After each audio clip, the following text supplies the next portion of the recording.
नमस्कार दोस्तों, learn with city channel पे आपका स्वागत है। मैं रोहित झा आप लोगों को संस्कृत पढ़ाने के लिए आया हूँ। और आज हम जो करेंगे पीवाईक्यू, वो इसी साल के जो प्रश्न पूछे गए थे 19 जनवरी 2023 को, उसके प्रश्न आंसर करेंगे। जो गद्यांश दिया जाता है ना, टोटल 2 गद्यांश दिया जाता है, एक 8 नंबर का, एक 7 नंबर का। 15 नंबर के गद्यांश से रिलेटेड क्वेश्चन होते हैं, ठीक है, प्रश्न पूछे जाते हैं। अब बाकी 15 नंबर जो होता है वो आपके पेडागोजी से पूछे जाते हैं, ठीक है। तो पेडागोजी सबका सेम होता है, चाहे वो इंग्लिश का आप सेकेंड लैंग्वेज अगर आप इंग्लिश चूज करते हैं या हिंदी चूज करते हैं या फिर उर्दू चूज करते हैं या कोई भी संस्कृत चुनते हैं, लेते हैं लैंग्वेज 2 में, तो सबका जो पेडागोजी होता है सबका पेडागोजी सेम होता है। तो दोस्तों, इसमें ज़्यादा हमें मेहनत करने की ज़रूरत नहीं है। सिंपल सा ट्रिक है कि गद्यांश को कैसे सॉल्व करना है। थोड़ा बहुत भी जिसको संस्कृत आती होगी ना, तो वो सॉल्व कर लेगा। इंग्लिश से थोड़ा सा इजी होता है, आसान होता है। इंग्लिश थोड़ा सा टफ पड़ जाता है क्योंकि इंग्लिश हमारी लैंग्वेज है नहीं, तो थोड़ा सा दिक्कत हो जाता है, खासकर हमारे बिहार और यूपी के लोगों के लिए थोड़ा सा प्रॉब्लम हो जाता है। बट संस्कृत होता है तो वो हिंदी से मिलता जुलता है, तो हमारे लिए जो संस्कृत की पढ़ाई होती है वो थोड़ी आसान हो जाती है। लेकिन हम जो पढ़ाई करेंगे ना, वो सिर्फ सीटेट के मार्क्स, सीटेट सीटेट में मार्क्स कैसे लाएंगे, कैसे अंक प्राप्त करेंगे और अधिक से अधिक कैसे अंक प्राप्त कर सकते हैं 30 में से, उसके लिए हम पढ़ेंगे। हमें कोई विद्वान बनने की जरूरत नहीं है, क्योंकि आगे चलकर हम, मुझे नहीं लगता है कि किसी भी स्टूडेंट्स को, किसी भी एस्पिरेंट्स को जो सीटेट की तैयारी कर रहे हैं, वो संस्कृत की बहुत ज़्यादा पढ़ाई करके उसमें आगे और कोई स्कोप बनाना चाहते हैं, ठीक है। तो हम जो सीखेंगे, सिंपल सा ट्रिक सीखेंगे कैसे संस्कृत में हमें अंक प्राप्त करने हैं, ठीक है। तो मैं आपकी जो मदद करूंगा वो 15 मार्क्स के लिए करूंगा। जो गद्यांश पूछे जाते हैं, तो गद्यांश में कैसे ट्रिक से पकड़ेंगे कि क्या जो प्रश्न पूछा गया है वो हमारे गद्यांश में कहाँ पे उपलब्ध है, ठीक है। तो वो हम देखेंगे और उसके अकॉर्डिंग हम अपना आंसर देंगे और देखेंगे कैसे ये कर सकते हैं। तो आइए सबसे पहले हम पढ़ेंगे जो हमारा संस्कृत में दिया हुआ ये गद्यांश है ना, उसको पढ़ेंगे और उसको हिंदी में ट्रांसलेट करेंगे, ठीक है। तो आइए शुरू करते हैं दोस्तों। अहम एकता दक्षिणारण्य चरण पश्चिम। एक बार दक्षिण जंगल में घूमते हुए मैंने देखा, एको वृद्ध व्याघ्र स्नातः कुशहस्त सरस तीरे ब्रूते। एक जो बूढ़ा बाघ था, वो हाथ में कुछ लेकर तालाब में नहा रहा था, ठीक है, तालाब के किनारे था। और देखो, एको मीन्स एक हो गया, वृद्ध मतलब बूढ़ा, व्याघ्र मतलब बाघ को व्याघ्र कहते हैं संस्कृत में, ठीक है, याद रखिएगा। कुश हंसता, हाथ में कुश लेकर के, जो कुश हमारे इधर होता है ना, जो हम पूजा पाठ में यूज करते हैं कुश को, तो वो हाथ में लगता है ताकि वो पंडित दिखे, ताकि उसे लोग धर्मात्मा समझे, धार्मिक समझे, इसलिए हाथ में कुश लेकर के तालाब, सरस तीरे मीन्स जो होता है, ये देखिए, ये जो सरस तीरे, इसका मतलब होता है तालाब के किनारे, ठीक है। तो फिर से आइए पढ़ते हैं एक बार। अहम एकदा दक्षिणारण्य चरण पश्चिम। तो एक बार दक्षिण के जंगल में, अरण्य, दक्षिण अरण्य, ठीक है, दक्षिण अरण्य लिखा है तो दक्षिण के जंगल में देखा, ठीक है, चरण पश्चिम। एको वृद्ध व्याघ्र, एक बूढ़ा बाघ, स्नातः नहा रहा था, कुश हस्त, हाथ में कुश लेकर के, ठीक है, कुश हस्त, सरस तीरे ब्रूते, तालाब के किनारे बोल रहा था, ब्रूते बोल रहा था, भो भो पांथा, हे पथिक, जो आने जाने वाले यात्री हैं उसको वो सुना रहा था। इदम स्वर्ण कंकनम गृहताम, ये सोने के कंगन ले लो, ठीक है। वो हाथ में एक कंगन लेकर के और तालाब के किनारे तालाब में नहा रहा था, और वो बोले जा रहा था कि भो पांथा, हे पथिक, यह स्वर्ण का कंगन ले लो, सोने का कंगन ले लो आप, ठीक है। तो ततो लोभ आकृष्टेन केंचित पांथेन आलोचितम, तभी तब एक आदमी जो था, एक पथिक था, अपने लोभ से ग्रसित होकर के, लोभ से आकृष्ट होकर के सोचता है, केन चित्पांथेन आलोचितम, ठीक है, सोचता है, भाग्येन ऐतत संभवती, भाग्य से ही ऐसा होता है कि आप सड़क पे चल रहे हो और आपको कुछ कीमती चीज मिल जाए, जैसे सोने का कुछ सामान मिल जाए या कुछ पैसे मिल जाए। कई बार होता है ना कि आप चलते हुए जाते हैं, रास्ते में आपको कभी पैसे मिल जाते हैं, कभी कुछ कीमती सामान मिल जाता है, कभी सोने का सामान, कभी चांदी का सामान मिल जाता है। तो चूंकि वो बाघ जो है हाथ में सोने का कंगन लेके बोल रहा था इदम स्वर्ण कंकनम गृहता, मतलब सोने का कंगन ले। तो यही देख करके लोभ से आकृष्ट होकर के एक पथिक सोचता है कि भाग्येन एतत् संभवती, भाग्य से ही ऐसा होता है। किंतु अस्मिन आत्मसंदेह प्रवृत्ति विधेया, लेकिन जब भी कुछ हमें फ्री में मिलता है, मुफ्त में मिलता है, तो हमें थोड़ा सा संदेह होता है कि भाई क्यों ऐसा दे रहा है, क्यों फ्री में दे रहा है। तन्निरूपयामि तावत प्रकाशम ब्रूते, ये देखिए आप, प्रकाशम ब्रूते मतलब कि प्रकाशम ब्रूते का मतलब यहाँ पे है कि सबके सामने वो बोलता है, ठीक है, मतलब खुल के बोलता है। कुत्र तब कंकनम, कहाँ है तुम्हारा कंगन।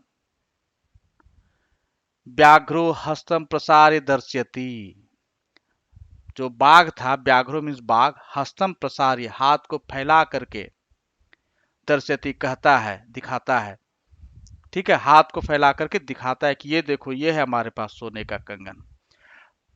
पांथो अवदत कथम मारात्मके त्वयि विश्वास है, मतलब भाई तुम तो मारने पीटने वाले जानवर हो, तुम तो आदमी को खाने वाले जानवर हो, ठीक है, तुम पे हम क्या ही विश्वास करें। तो क्या कह रहा है, पांथो अवदत कथम मारात्मके त्वयि विश्वास, सही बात है भाई, बाघ पे कौन विश्वास करेगा, कौन जाएगा उसके पास, वो तो आदमी को कच्चा खा जाता है। तो व्याग्रह उवाच, तो बाघ कहता है, श्रीनु रे पांथ, सुनो रे पथिक, प्रागैव यौवन दशा, यौवन दशायाम अति दुर अति दुर्वृत्त आसम, जो जवानी, जब मैं जवान था, जब मैं यौवन काल में था, तो मैं बहुत ही ज्यादा दुराचारी था, ठीक है। अनेक गो मानुषा नाम, अनेकों गायों मनुष्यों को वधान में वारा मैंने। पुत्रामृता, मतलब मेरा बेटा मर गया जिसके कारण। दाराश्च, दारा मीन्स होता है पत्नी, याद रखिएगा, ठीक है, कभी हो सकता है पूछेगा आप लोगों को। तो दाराश्च, भैया सब मिटा दूं, हाँ, दाराश्च यानी कि पत्नी भी मर गई मेरी, जो मैंने अनेक गायों को मनुष्यों को मारा, जिसके कारण मेरे पुत्र भी मर गए और पत्नी भी मर गई। वंशहीनश्चाहम, मतलब मैं वंशहीन हो गया। ततः केन केंचिद धार्मिकेन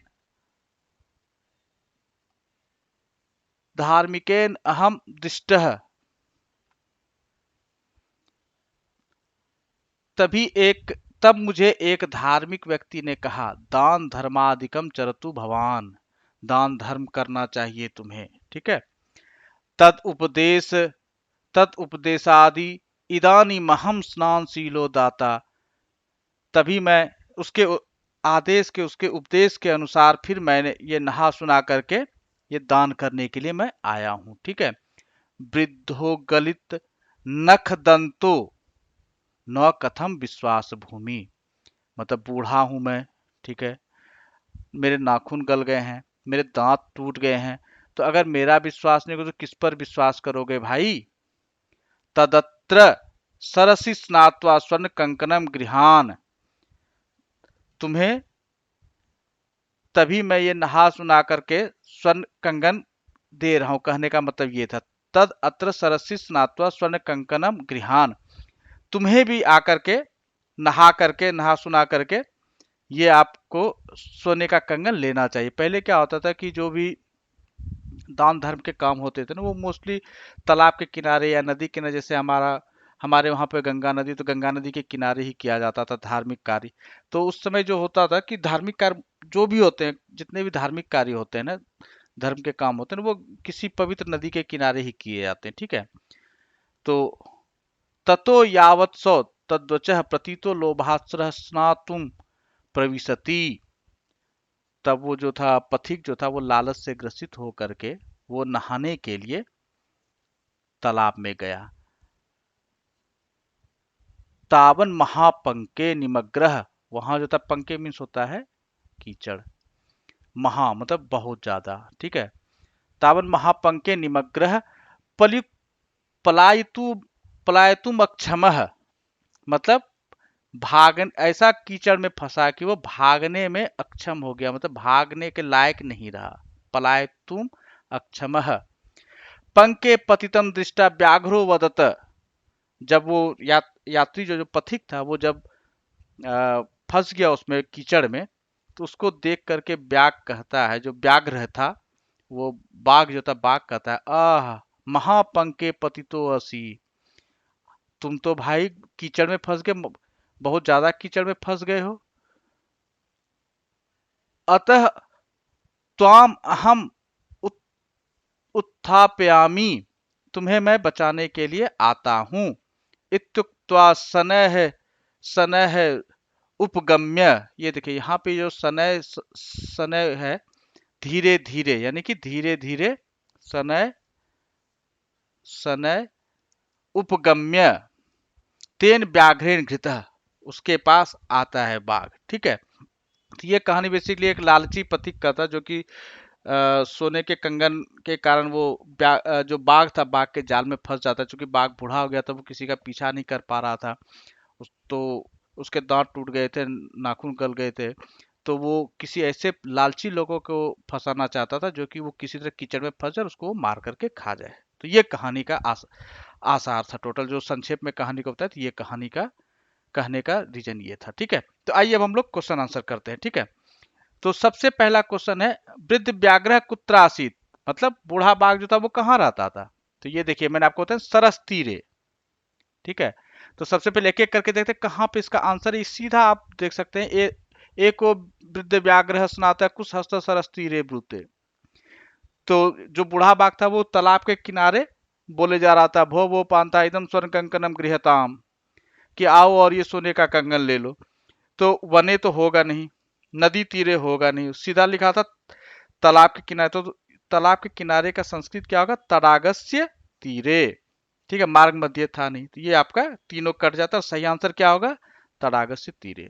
तो आपको सिंपल ध्यान ये रखना है कि कहानी में क्या कहने का आसार क्या है, जो शब्द है वो शब्द क्या कह रहा है और कहाँ पे वो शब्द है। ठीक है, तो आप बहुत आसानी से इसको पकड़ सकते हैं। ठीक है, दूसरा क्वेश्चन देखते हैं। देखिए, व्याघ्रम किंग वस्तु गेतुम लोभम प्रधात, तो ये सिंपल आंसर है। देखिए, इदम स्वर्ण कंकनम, तो इसका सिंपल आंसर देखिए कैसे पकड़ में आते। व्याघ्र किस वस्तु का लोभ दे रहा था वो, मणिरत्नम का नहीं भाई, मणिरत्नम कहाँ पढ़ा, हमने नहीं पढ़ा ना। स्वर्ण मुकुटम नहीं, हमने नहीं पढ़ा उसको। हीरक भूषणम कहीं, पूरे पूरे जो पैसेज था कहीं पे ये तीनों का तीनों के बारे में नहीं कहा गया। किसके बारे में कहा गया था, स्वर्ण कंकनम, तो सोने के कंगन के बारे में। तो देखिए कितना आसान है, अगर आप लोग 10 पैसे जैसे कर लेंगे ना, तो बहुत सारे आपके जो कॉन्सेप्ट है वो क्लियर हो जाएंगे, कहाँ से आंसर हमें पकड़ना है। ठीक है, बहुत ही आसान है दोस्तों इसको पढ़ना। तीसरा क्वेश्चन देखिए, भाग्य नेतृत्व वत्सम भवती कथन मिदम कस्य विद्यते, तो ये किसने कहा था। देखिए हम खोजेंगे इसको अपने पैसेज में, तो यहाँ पे देखिए लिखा है, ततो लोभा कृष्टेन केंचित पांथेन आलोचितम, कि वो लोभ से आकृष्ट होकर के सोचता है कि भाग्येन एतत् संभवती, यानी भाग्य से ही ऐसा होता है। तो दोस्तों ये हमें ना सिंपल पकड़ना है, सारा आंसर जो है आपका, वो आंसर आपके पैसेज में ही दिया होता है, आपको चेक करना होता है। तो बाघ ने तो कहा नहीं था भाई, समान यात्रीगण के बारे में तो कोई जिक्र ही नहीं है, ग्राम ग्रामवासियों के बारे में कोई जिक्र ही नहीं, तो किसके बारे में जिक्र था, पांथस, ये पथिक ने सोचा था। तो पांथस ये हो गया कि जो यात्री था उसने सोचा था। ठीक है, देखिए कितना आसान है। अगर आप लोग 5 ऐसे पैसेज का प्रैक्टिस कर लेंगे या 10 ऐसे पैसेज का प्रैक्टिस कर लेंगे, गद्यांश का बारे में पढ़ लेंगे, तो आप लोग को समझ में आ जाएगा। प्रकाशम ब्रूते इतस्य वाक्यस्य को अर्थ। अब देखिए प्रकाशम ब्रूते यानी कि प्रकाश में, तो प्रकाशम ब्रूते यानी मैंने आपको जैसे पढ़ के बताया था ना कि प्रकाशम ब्रूते, तो प्रकाश में ऐसा तो नहीं है कि उजाले में, लेकिन उसका आसार क्या है।